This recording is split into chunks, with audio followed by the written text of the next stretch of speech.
Good evening. Over in Kentucky, a high school principal, who also happens to be the mayor of the city, he was photographed getting a lap dance from male students during a school event that was called the Man Pageant. And oddly enough, these photos were not somehow leaked to the press. They were instead proudly posted on Facebook. Meanwhile, as vaccine mandates are being rolled out across the entire country, 11 lawmakers have just introduced a new bill called the Natural Immunity is Real Act, which will force the federal government to acknowledge natural immunity to COVID and allow those with natural antibodies to opt out of getting the shot. Meanwhile, over in Louisiana, a mother of a 16-year-old boy is considering suing her school district after a mobile vaccination van rolled through the school and vaccinated her son without her permission.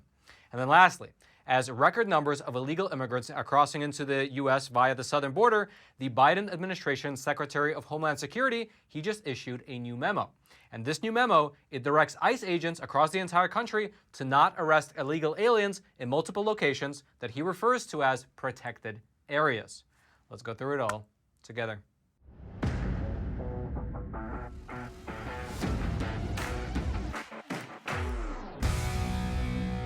This is your daily Facts Matter update, and I'm your host, Roman from the Epoch Times. And now let's begin today's discussion by talking about natural immunity, which some people say actually exists.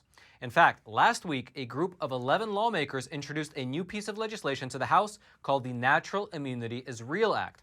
And this bill, if it actually becomes law, it will require federal agencies across the entire country to, quote, acknowledge, accept, and agree to truthfully present natural immunity pertaining to COVID-19 pursuant to promulgating certain regulations. Meaning, in plain English, that it will force the federal government to acknowledge that natural immunity to COVID exists and that those who have the natural antibodies to the virus can opt out of getting the shot.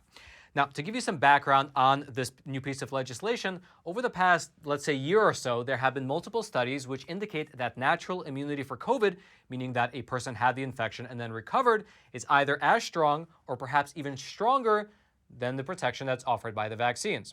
Now, one obvious example is the very large-scale study that came out of Israel. We discussed that in depth in a previous episode, and that particular study, it found that natural immunity, it offered as much as 13 times the level of protection that the vaccines do, specifically when you look at the data over a long period of time. However, even though that is the case, right now the federal government is recommending that everybody be vaccinated, including people who have already recovered from COVID. Their argument, currently at least, is that the protection that you already have from the natural antibodies only gets better after getting the shot. On the other hand, though, there are many people across the entire country who have already recovered from COVID and they do not want to get the shot. And furthermore, they even feel like they are being unnecessarily coerced by the government. And this is where this new bill comes in. That's because, according to Ms. Diana Harshbarger, who is a congresswoman from Tennessee, she's a Republican and she's one of the lead sponsors of this bill, she says that there's plenty of evidence supporting the government allowing for natural immunity exemptions. Here's what she said during a recent interview on NTD News. There is ample scientific studies that show that natural immunity is absolutely one of the best things you could have, and some studies even show that it's more effective than vaccination. Then, going deeper into the subject during that interview, Ms. Harshbarger, who by the way has also been a licensed pharmacist since 1987, she said this in regards to the data that she's been combing through. I've read some of the studies that show that natural immunity, in a lot of ways, can be more effective. And I know there is one study that shows that the percentage of protection is even better than 2 doses of the vaccine in some cases. There is ample scientific data out there that show that. Think about it. We have immunity against measles and smallpox, and they accept that. Why won't they do it for COVID? And so, as a solution to that problem, this newly proposed bill that they just introduced into the House, it will require all federal agencies to acknowledge, accept, as well as to agree to respect natural immunity when they are formulating any of their rules. And by the way, this piece of legislation comes at basically the 11th hour because, as you're likely already aware, the Biden administration is currently working to finalize a set of regulations which will force all private companies in this country that have over 100 employees to mandate that their workers get vaccinated. And as of this moment, the rule that they're working on does not have any opt-out exemption for people with natural immunity. However, if this bill actually passes, then there will be such an exemption. Furthermore, I also wanted to note that this bill that's in the House actually has a companion bill that has already been introduced to the Senate. That Senate bill, by the way, is numbered 2846 in case you want to track it. And so both bills are concurrently working their ways through their respective chambers, and we will just have to wait and see how they progress. If you want to read more about this Natural Immunity is Real Act or the comparable Senate bill that's working its way through that chamber, I'll throw both links into the description box below this video for you to check out. And I would also like to mention that not only is natural immunity real, but that like button is real as well. And when you smash it, it forces the YouTube algorithm to share this video out to thousands of more people, giving those people honest news and inoculating them from false narratives. And now let's move on over and talk about ICE. Just yesterday, Mr. Alejandro Mayorkas, who is the Biden administration Secretary of Homeland Security, he ordered immigration officers here in America, meaning ICE agents here in the States, to not arrest illegal immigrants at a number of places, including at food banks as well as at shelters. Now, to give you a bit of background on this issue, since Joe Biden took office back in January, we have seen an unprecedented wave of illegal immigration into America, with pretty much every single month there being a new record set at the U.S. southern border. And at the same time that millions of illegal immigrants are crossing the southern border into America, deportations back to their home countries have dropped to record lows. Now, it has been the case that for some time now, at least, there were certain sensitive locations that were recognized by ICE agents that they wouldn't arrest people at. These were places like churches, hospitals, as well as schools.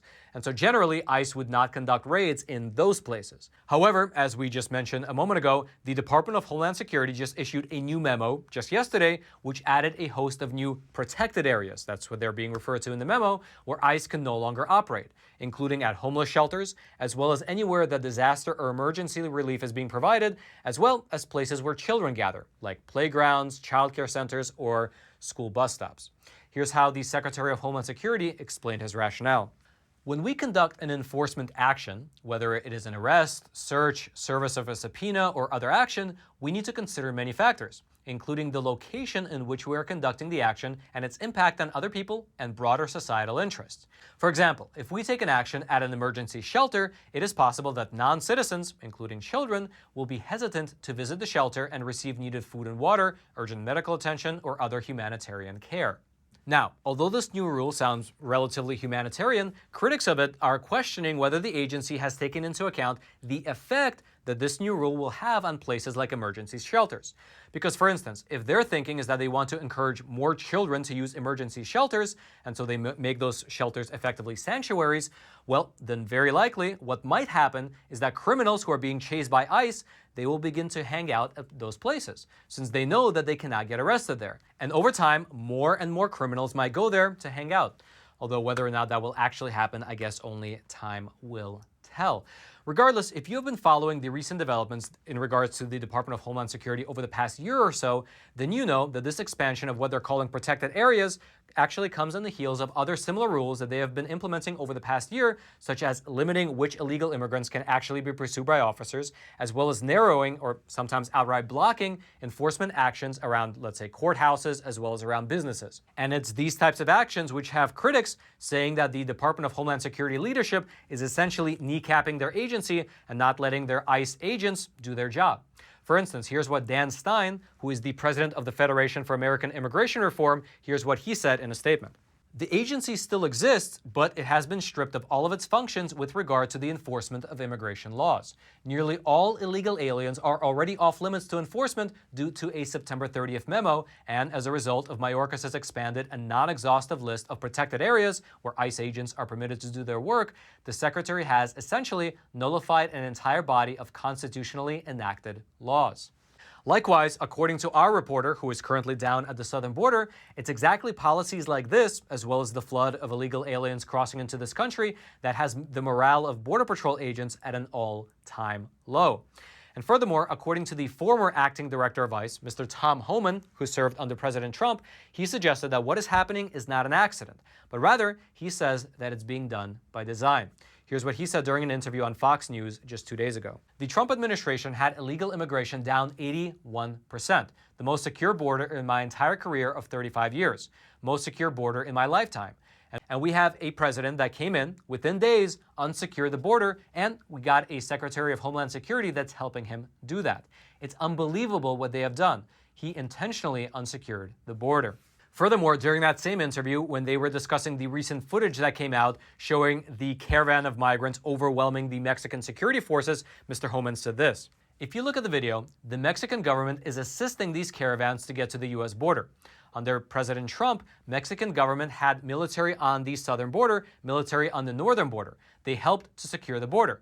Matter of fact, the Mexican government helped more to secure the border than a Democrat-led Congress did. This has been a complete 180 turnaround, and it's by design. It's not incompetence. It's not mismanagement. This is what they want, and this is why they haven't done one thing, not one thing, to slow the flow." If you'd like to read more about what's happening over at the U.S. southern border, including this new policy directive from the current Secretary of Homeland Security, I'll throw all that into the description box below this video for you to check out. And again, all I ask in return is that if you haven't already, take a quick moment to smash that like button for the YouTube algorithm. And now, before we move on over and discuss how a high school principal over in Kentucky was photographed getting a lap dance from male students during a school function, I would like to take a quick moment and introduce today's sponsor, and I'll do so from the sound booth. That's right, Roman. The sponsor of today's episode is an awesome company called Patriot Supply. So I don't know about you, but I have friends who all they have is this saved up in case of an emergency. And don't get me wrong, I love toilet paper as much as the next guy, and it's better to have it than to not. But frankly, if that's all you have saved up in case of an emergency, then you are really not prepared. Because listen, with the supply chains stretched to the extreme as they are, with inflation that's raging, and with the government even admitting that it might default on its loan obligations, I mean, a disaster looks like it might be coming.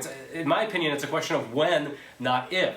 And so I would highly recommend that you prepare. In my own house, I have cupboards, I have an entire closet that's filled with food, ready to go in case anything goes down. And so if you don't have food prepared, I would highly recommend that you go on over to preparewithfactsmatter.com. That's the website that they're prepared for us, and buy food from Patriot Supply.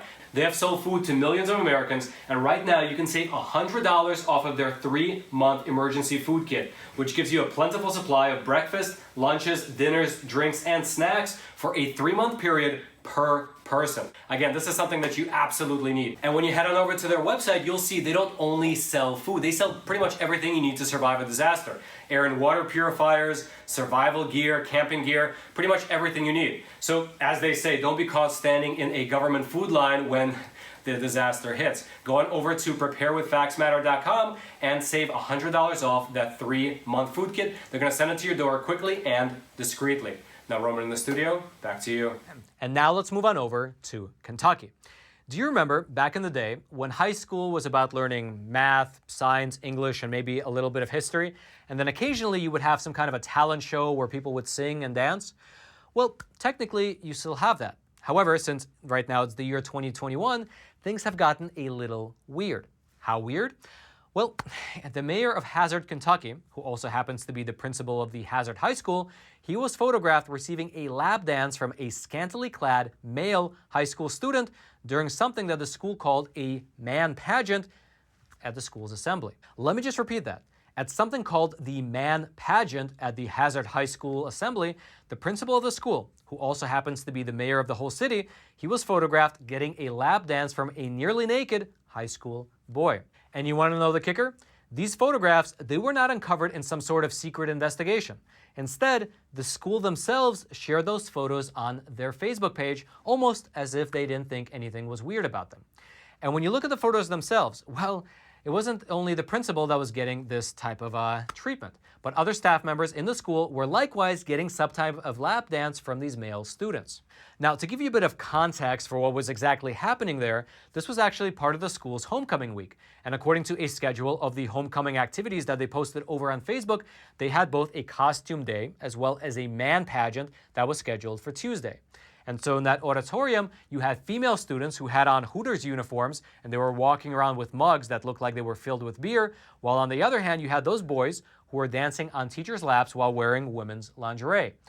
And some of the students were allegedly even paddled at this event. Now, to be totally frank with you, I can actually imagine something like this being done at my high school as well, although as a prank. Students might have done that just to mess with the teachers, but if that were to happen when I went to high school, very likely the teachers would have shut off the music and then reprimanded and likely suspended all the students involved. However, as you saw in those photos, that is not what happened here. And naturally enough, this has led many of the parents in the school district to be very upset. For instance, Ms. Nema Brewer, who's actually a co-founder of the public education group KY120 United, she says that it's exactly this kind of stuff that's really bad, especially given the fact that public education is right now under the microscope by many parents across the entire country. Here's what she told a local news outlet. Public education is under so much fire right now. This kind of stuff is not helpful. In fact, it's disgusting. It appears they are sexualizing young adults. Now, yesterday, local media outlets were reaching out to the principal of the school. However, he told them that all these questions regarding this incident should be directed towards the superintendent of the district. And so here's a statement from that superintendent. The incident is under investigation, and as you know, anything under investigation I really can't talk about. Once the investigation is complete, appropriate action will be taken. Although later she actually followed up with a second statement, seemingly dismissing this as a lighthearted, fun school activity that might have gone a little too far.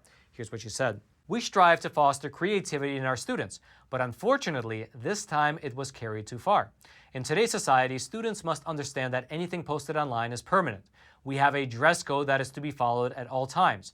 In the future, we will strive to keep the lighthearted, fun nature of school activities without the inappropriate behavior. Although frankly, it seems like most people are complaining about the sexualized nature of those activities rather than only what those kids were wearing.